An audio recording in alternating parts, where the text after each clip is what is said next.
सुधा की नई नई शादी हुई है। एक अच्छी बहू होने के सारे गुण हैं सुधा में। बेचारी सुबह सवेरे उठकर जल्दी जल्दी नाश्ता बनाकर रख देती है और अपने पति और सास की भी अच्छे से ध्यान रखती है। उसके बाद जो समय बच जाता है उसमें बेचारी अकेले बोर हो जाती है, इसलिए वह अपनी बोरियत को दूर करने के लिए अपना फोन चलाती है। अब इस कहानी में यह फोन इस कहानी की सबसे बड़ी जड़ है। आइए चलिए जानते हैं कैसे। अरे बहू, तू क्या पूरा दिन चलाती रहती है? क्या कहते हैं उसे? माँ जी पूरा दिन नहीं चलाती, और हाँ, उसे मोबाइल फोन कहते हैं। हाँ हाँ, वही मोबाइल फोन। मैं जब भी तुझे देखती हूँ तो वही चलाती रहती है। अरे कुछ काम भी कर लिया कर। ससुराल में भी तो नई नई आई है। अरे ससुराल में सब जगह नजर मार, तभी तुझे यहाँ के बारे में पता चलेगा। माँ जी मैं तो सारा काम खत्म करके जब अकेले बोर हो जाती हूँ तभी फोन चलाने लगती हूँ, और आप कह रही हो तो ठीक है, मैं अब से ससुराल में नजर रखूंगी। ला फिर अपना मोबाइल फोन। उसका क्या करेगी तू? मैं ही चला लूंगी।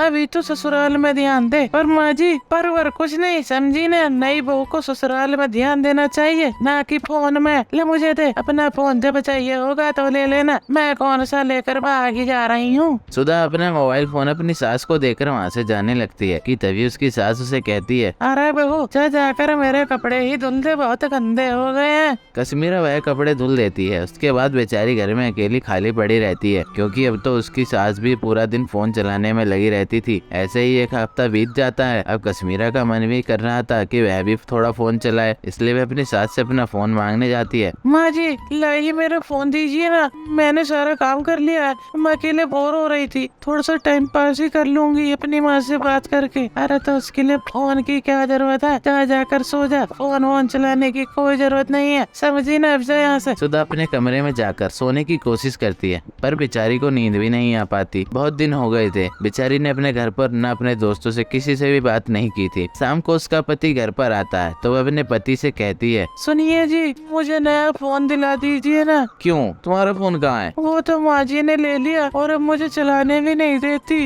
अरे तो वैसे भी तुम्हें घर में काम रहता है, तुम फोन लेकर क्या करोगी? और तुम्हें तो आदत पड़ गई होगी ना बिना फोन की। वह अपनी पत्नी की बात नहीं सुनता और काम पर चला जाता है। अब सुधा का सब्र का बांध टूट चुका था। अब वह दोनों को सबक सिखाने के लिए एक प्लान बनाती है। अगले रात वह चुपके से अपनी सास और अपने पति का मोबाइल फोन छुपा देती है। अगले दिन जब वह दोनों अपने मोबाइल फोन ढूंढते हैं तो उन्हें नहीं मिलते और वह परेशान हो जाते हैं। अरे मेरा मोबाइल फोन नहीं मिल रहा, आज तो मेरी ऑफिस में प्रेजेंटेशन थी, मैंने उसमें ही अपनी फाइल सेव की थी, अब मैं कैसे दिखाऊंगा? अरे बेटा मेरा भी फोन नहीं मिल रहा, अब मैं यूट्यूब पे वीडियो कैसे देखूंगी? मेरा तो टाइम भी नहीं कटेगा बिना मोबाइल के। क्यों? अब खुद के फोन गायब हुए तो दोनों को अपने फोन याद आने लगे, और मेरा क्या हाल होता है जब मैं अकेले यहाँ बोर होती हूँ सारा काम खत्म करके। बहू मुझे माफ कर दे। बेटा अर्जुन, तू बहू के लिए भी एक मोबाइल फोन लिया। सुधा दोनों का फोन लौटा देती है और अपने लिए एक नया फोन ले आती है और अब उससे खाली समय में अपनी माँ और दोस्तों से बात करती है।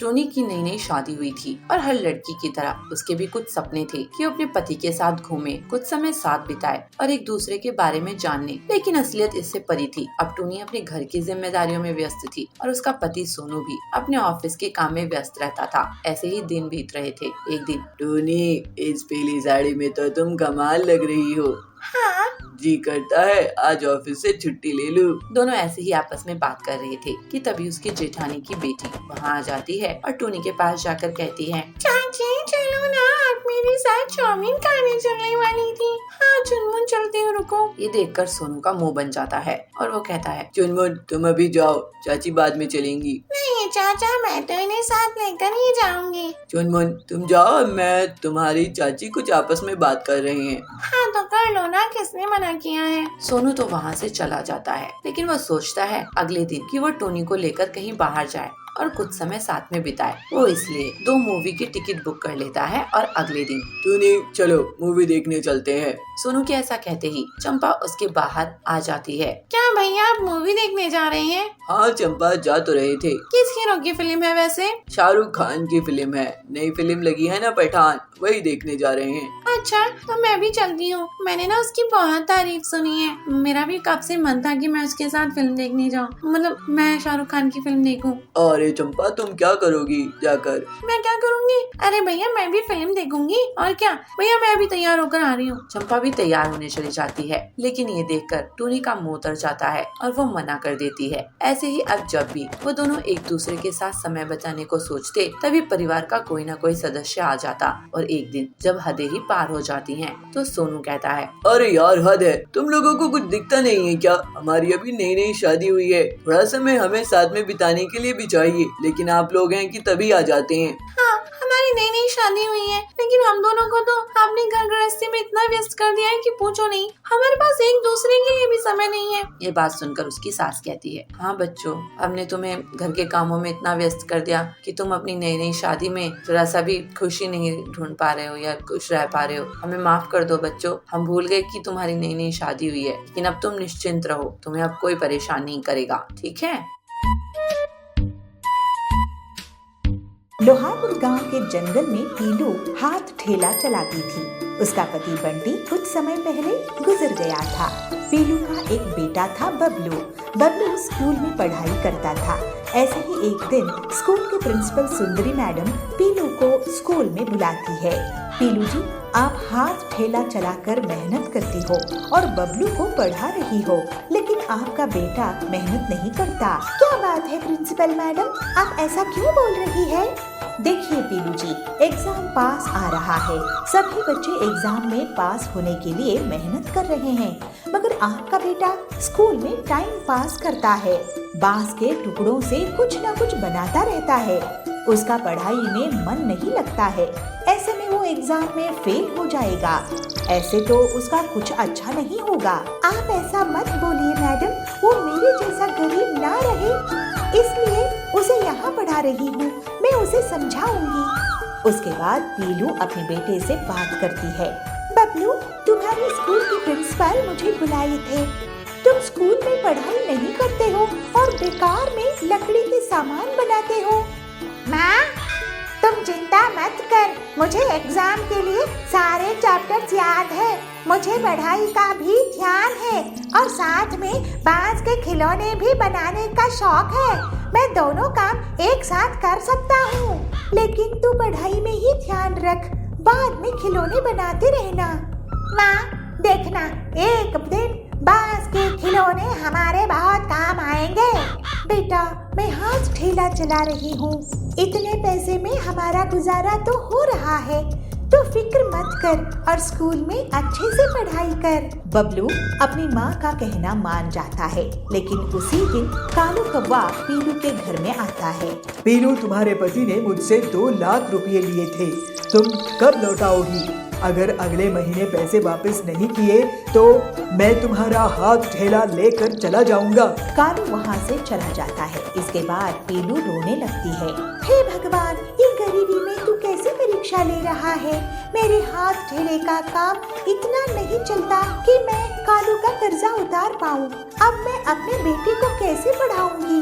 सोचती थी इस बार काम ज्यादा करके पैसे लौटा दूंगी, लेकिन आजकल सब ऑटो में सामान भेजते हैं, हाथ ठेले में नहीं। ऐसे तो सब बर्बाद हो जाएगा।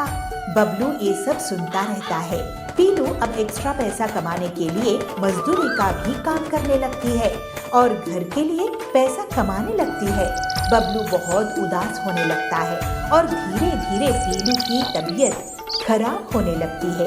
ये देखकर एक दिन बबलू स्कूल खत्म होने के बाद जंगल जाकर बांस काट कर लाता है और उन बांस के टुकड़े करके उन्हें तराशने लगता है और कुछ औजारों की मदद से वो बहुत से छोटे छोटे खिलौने बना लेता है।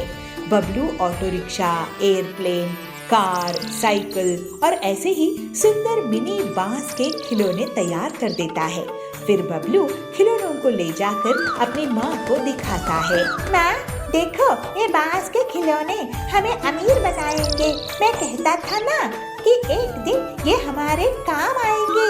अरे बेटा, ये क्या है? बांस के इतने सारे खिलौने, वो भी इतनी अच्छी क्वालिटी के। ना, ये सब मैंने तुम्हारे लिए बनाया है। 1 रुपया का भी इसमें खर्चा नहीं आया। अब तुम इनको लेकर अपने हाथ ठेले से जंगल में बेच आओ। मैं रोज ऐसा ही बांस के खिलौने बनाया करूँगा और तुम रोज उन्हें बेच देना। वाह मेरे बबलू, मुझे तुझ पर गर्व है। पीलू बहुत गर्व करती है। फिर पीलू उन खिलौनों को बेचने निकल पड़ती है और उसको बच्चों की भीड़ घेर लेती है। सस्ता दाम होने के कारण उनके माँ बाप उन बांस के खिलौनों को बड़े शौक से अपने बच्चों को दिलाते हैं। शाम होने के पहले पूरे खिलौने बिक जाते हैं। पीलू बहुत खुश होती है। हे भगवान, तेरा बहुत बहुत शुक्रिया, तूने मुझे बबलू जैसा बेटा दिया। और फिर इस तरह से बबलू और पीलू अपनी मेहनत से बहुत पैसे कमाने लगते हैं। उनके घर की गरीबी हमेशा के लिए दूर हो जाती है और बबलू भी बहुत मन लगाकर कलाकारी करता है। इसके साथ वो स्कूल में भी फर्स्ट आता है। प्रिंसिपल उसकी बहुत तारीफ करती है। इस तरह से पीलू और बबलू कालू का कर्जा उतारकर खुशी खुशी रहने लगते हैं।